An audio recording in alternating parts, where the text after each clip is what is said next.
Imagine a future where tech can actually boost your brain power, Yeah. getting you ready for the workplace or just making you sharper, like all around. Mm, Pretty cool, right? absolutely. That's exactly what we're diving into today with B-Spatial. And what's interesting about B-Spatial is that it's not like treating existing conditions. Right. It's about helping young adults. Okay.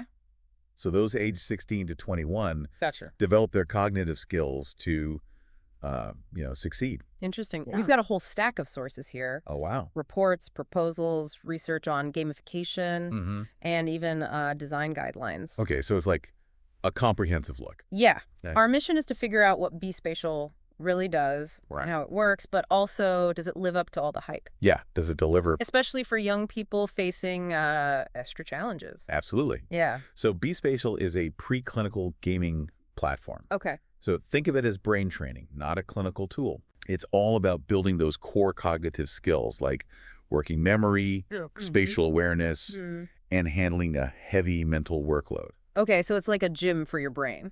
Yeah, exactly. But what makes B-Spatial different from all the other brain training apps out there? Well, what sets B-Spatial apart is its personalized approach. Okay. It uses this really cool neurophenomenological framework, Okay. combining objective data from Okay. things like wearable sensors Right. with your own subjective experience. Neurophenomenology. Yeah. Okay, I'm already lost. Oh, right. Can you break that down for me? Think about it like this. Okay. You're playing a game on B-Spatial, wearing a smartwatch. Uh-huh. The watch tracks things like your heart rate, maybe even brainwave patterns, Wow. giving B-Spatial objective data about how your body's reacting to the game. Interesting. At the same time, the platform asks you about your experience. Okay. How challenging did you find that level? Right. Did you feel stressed or focused? I That's where the subjective part comes in. So it's not just about the cold, hard data. No. It also takes into account your personal feelings and thoughts. Right. That's pretty unique. Exactly. It's about getting the full picture. Okay. B-Spatial then uses that data to create a personalized feedback loop, Uh-huh. tailoring CBT techniques to your specific mental state and cognitive workload. Hold on, CBT. Can you explain that a bit more? Sure, CBT stands for Cognitive Behavioral Therapy. Okay. It's a type of therapy that helps you identify and change negative thought patterns and behaviors. Right. In this case, B-Spatial uses CBT techniques to help you develop more positive and effective ways of thinking Okay. and responding to challenges. So it's like having a personal therapist built right into the game. That's a good way to put it. Okay. And here's a really cool part. Okay. B-Spatial constantly analyzes how you interact with the platform, Okay. adjusting things like difficulty levels Uh-huh. and session frequency Yeah. to optimize your support. So it's always adapting to you, Gotcha. getting you the most effective workout for your brain, so to speak. So it's not just one size fits all. No, not at all. It's customized to each individual user's needs and progress. Exactly. That sounds pretty impressive. But it also raises some concerns for me. What kind of concerns are you thinking about? Well, anytime you're dealing with mental health, especially with technology, Right. safety has to be a top priority, right? Absolutely. And B-Spatial's designers have thought about those potential risks, Okay. especially in a gamified system. Okay. They've built in features to make sure users aren't overwhelmed or pushing themselves too hard. So what kind of features are we talking about? Well, for one, there are session limits. Okay. So you can't just play endlessly. Right. There are also break reminders to prevent you from getting too engrossed. Plus, users can choose whether or not to see the leaderboard. Gotcha. So there's less pressure to compete and potentially overdo it. That makes a lot of sense. It sounds like they're trying to find that sweet spot between making it engaging and keeping it safe. Exactly. Okay. For the users. Yeah. And remember, B-Spatial is all about improving mental well-being, Right. not treating a specific mental health condition. Okay. So it's about bolstering your cognitive skills Right. in a way that's both fun and safe. Okay, that clarifies things a bit. Good. But what about data privacy? Yeah. With all this personal information being collected, Right. how does B-Spatial ensure that data is protected? Data privacy is a big concern these days, Absolutely. and rightly so. Yeah. But B-Spatial has taken steps to address that with things like end-to-end encryption Oh, yeah. and multi-factor Yeah. authentication. Right. They're also fully compliant with GDPR, Mm. which sets strict standards for data protection. So they're not going to be selling my brainwave data to the highest bidder. Definitely not. Okay, good. They've really made user trust and data security a priority. That's good to hear. Yeah. Okay, so we've talked about the basics of B-Spatial. Now I'm really curious to dive into how it actually works. Yeah, let's get into the details. We've touched on the neurophenomenology concept, Right. but I want to understand the nuts and bolts of this data collection and analysis. Sure. Well, the data collection process is quite sophisticated. Okay. They're using EEG technology, which basically means reading brainwaves. But the way they do it is really innovative, using a low-density approach. Low-density EEG. That sounds like a mouthful. Yeah, it's a bit of a jargon term. Can you explain that in simpler terms? Sure. Traditionally, EEG requires a lot of sensors, Right. like a whole capful, Okay. to get a clear picture of brain activity. Interesting. But recent advances have made it possible to get reliable data from just a handful of sensors. Wow. That's what low-density EEG is all about. So it's kind of like a streamlined version of traditional EEG. Exactly. More practical for a platform like B-Spatial. Much more user-friendly. Right. No one wants to wear a bulky, wired-up cap while they're trying to play a game. That's exactly. So they're getting brainwave data, heart rate, and all sorts of other information. Right.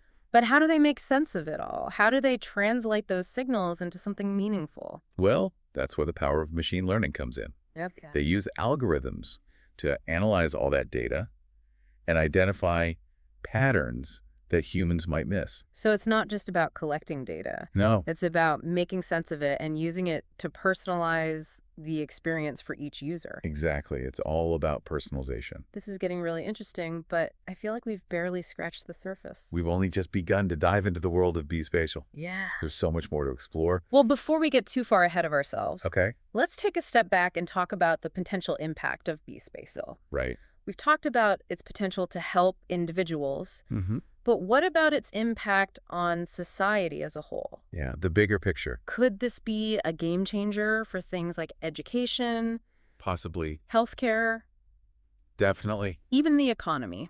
Those are all great questions. Yeah. And exactly where we'll pick things up after a quick break. Sounds good. All right. Yeah, B-Spatial's potential impact Yeah. goes way beyond helping individuals. Think about the possible benefits for entire industries, Yeah. the economy, even healthcare systems like the NHS. Before the break, you mentioned machine learning. Right. Being key to analyzing the data B-Spatial collects. Yes. How does that work exactly? Right. It sounds a little bit like magic to me. It's not magic, but Okay. it's pretty close. Okay. Basically, B-Spatial uses these sophisticated algorithms that can sift through massive amounts of data, Okay. looking for patterns and connections Yeah. that humans might miss. Gotcha. It's like having a superpowered detective Okay. working behind the scenes. So they feed the algorithm all this data from Right. the sensors, the games, and the user feedback. Yeah. And it learns how to make predictions about a person's mental state and cognitive abilities. That's exactly right. Wow. The more data the algorithm crunches, Okay. the smarter it gets at recognizing subtle patterns and making accurate predictions. Right. This allows B-Spatial to tailor the experience to each user Okay. in a way that's constantly evolving and improving. This all sounds very impressive. Yeah. But I have to admit, I'm a little bit wary of relying so heavily on algorithms. Okay.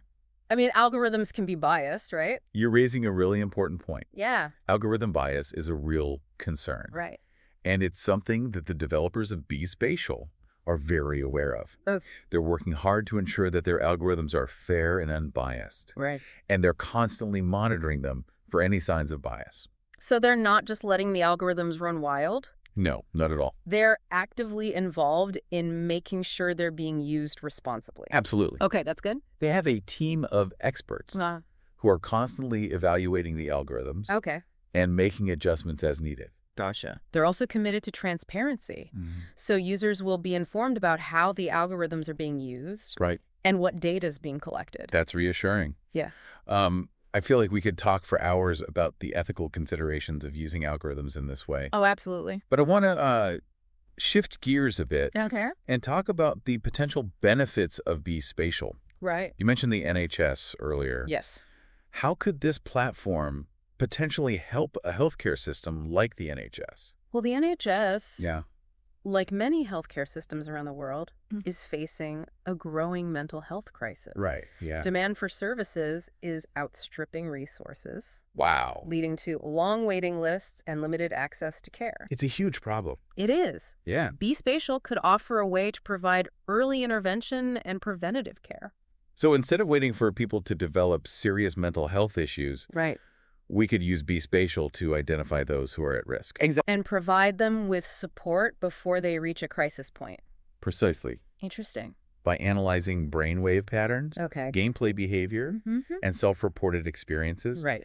B-Spatial could act as an early warning system, Okay. flagging potential issues before they escalate. That could be a game changer for the NHS. Yeah, it could. Potentially saving them a lot of money in the long run. Absolutely. By preventing more costly interventions later on. It's all about prevention. But it also raises some ethical questions, doesn't it? It does. I mean, what happens if B-Spatial misdiagnoses someone? Right. Or labels them as at risk when they're not? Those are valid concerns. Yeah. And it's crucial that B-Spatial is used responsibly and ethically. Absolutely. Any screening process needs to be done with sensitivity and care. Right. And individuals should always have the right to opt out. Okay. It's also important to remember that B-Spatial is not a diagnostic tool. Gotcha. It's designed to provide insights and support, not to replace the judgment of a qualified healthcare professional. So it's more about empowering individuals with information. Exactly. And giving them the tools to manage their mental well-being. Right. Rather than making diagnoses or prescribing treatments. Precisely. Okay. But let's not forget the potential economic impact of B-Spatial. Right. Imagine a workforce Yeah. that's more focused, Uh-huh. more resilient, and better equipped to handle the demands of the modern world. That sounds like a dream come true for employers. It does, doesn't it? Increased productivity, reduced absenteeism, Yes. lower healthcare costs. Absolutely. It was a win-win, right? It certainly has the potential to be, Yeah. but we also need to consider the potential downsides. Okay. Like what? Could B-Spatial create a two-tiered workforce? Right. Could it exacerbate existing inequalities? You're talking about the digital divide again. The idea that those who have access to technology Right. have an advantage over those who don't. Could B-Spatial become just another way for the privileged to get ahead? That's a real risk. Yeah. And it's something we need to be very mindful of. Right. We need to ensure that B-Spatial is accessible to everyone, Okay. regardless of their background or socioeconomic status. Otherwise, it could end up widening the gap between the haves and have-nots. So it's not just about developing the technology. Yeah. It's about making sure it's used in a way that benefits everyone, Exactly. not just a select few. It's about equity and fairness. This is a lot to unpack. It is. We've talked about the technology behind B-Spatial, the potential benefits, Right. and some of the risks and ethical considerations. It's a complex issue. Yeah. But that's what makes it so fascinating. I'm really starting to see the bigger picture here. And it's both exciting and a little bit daunting. B-Spatial represents a crossroads Okay. where technology, healthcare, and society intersect. It's up to us to decide how we want to navigate this new terrain and what kind of future we want to create. Well, you've certainly given me a lot to think about. I'm glad. I'm starting to feel like I need another brain training session just to process all of this. Maybe B-Spatial can help with that. Uh-huh. Maybe so. And that brings us to the end of our deep dive into B-Spatial. Okay. Hopefully you, our listener, Yes. also have some new food for thought Mm. about the future of mental well-being Right. and the role technology might play in shaping that future. It's been quite a journey. It has. But remember, this is just the beginning of the conversation. Absolutely. We'll be keeping a close eye on B-Spatial as it develops. Of course. And we encourage you to do the same. We've covered a lot of ground in this deep dive. Yeah, we are. We've explored how B-Spatial works, the technology behind it, Right. and even some of the ethical dilemmas it presents. A lot to think about. Now, I'm curious to hear more about what you see as the potential long-term impact of this platform. Well, it's fascinating to think about, isn't it? It is. If B-Spatial lives up to its promise, Yeah. it could fundamentally change the way we approach mental well-being. Okay. Right now, we tend to focus on treating mental health problems after they arise. Right. B-Spatial offers a shift toward proactively building mental resilience and cognitive skills. So it's not just about fixing what's broken. It's about making ourselves stronger, more adaptable from the get-go. From the start, yeah. That's a great analogy. Thanks. But how do we go from this exciting concept to a real-world solution? Right. What needs to happen for B-Spatial to move from the preclinical stage to widespread adoption? Well, there are several key hurdles to overcome. Okay, like what? First, they need robust clinical validation. Okay. Early results are promising, but they need larger scale studies to prove that B-Spatial truly delivers on its claims. So it's not enough to just have a cool idea. No. They need hard evidence to back it up. And that evidence needs to be convincing enough for healthcare providers and policymakers to embrace B-Spatial. They need to get on board. We need buy-in from the people who make decisions about funding and implementation. Exactly. It sounds like getting the technology right is just the first step. Yeah, it's just the beginning. They also need to navigate the complexities of the healthcare system and the political landscape. It's a complex ecosystem. And they can't overlook the importance of public perception. No, absolutely not. People need to trust this technology and understand its potential benefits before they're willing to use it. And that takes time and effort. Especially given the sensitivity surrounding mental health data. Yes, very sensitive. And the potential for misuse. B-Spatial has to be super transparent about how they're protecting user privacy and ensuring ethical use. Transparency is key. Transparency is crucial. Yeah.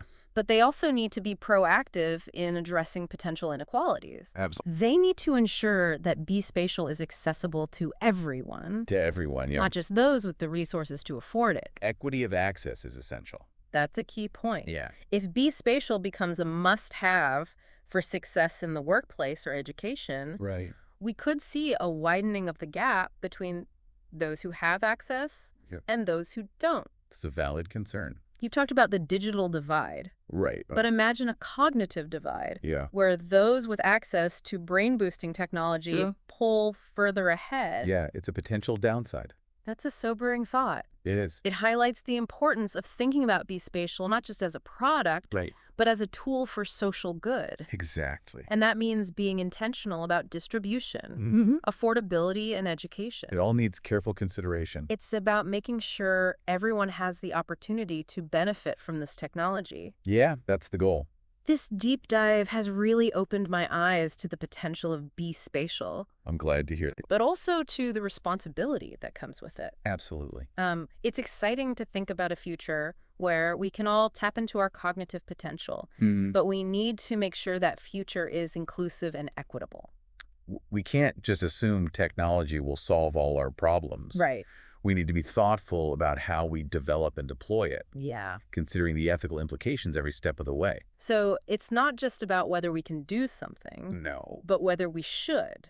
That's the key question. And that's a question we need to keep asking ourselves. Absolutely. As we venture further into this uncharted territory of brain-boosting technology. It's a brave new world. Well, you've certainly given our listeners a lot to ponder. Good, I hope so. As for me, I'm feeling inspired to learn more about this field. That's great. And to stay engaged in these important conversations. Yeah, it's crucial to stay informed. About how we shape the future of technology and mental well-being. Absolutely. The future is in our hands. And that's exactly what we hope to achieve with the deep dive.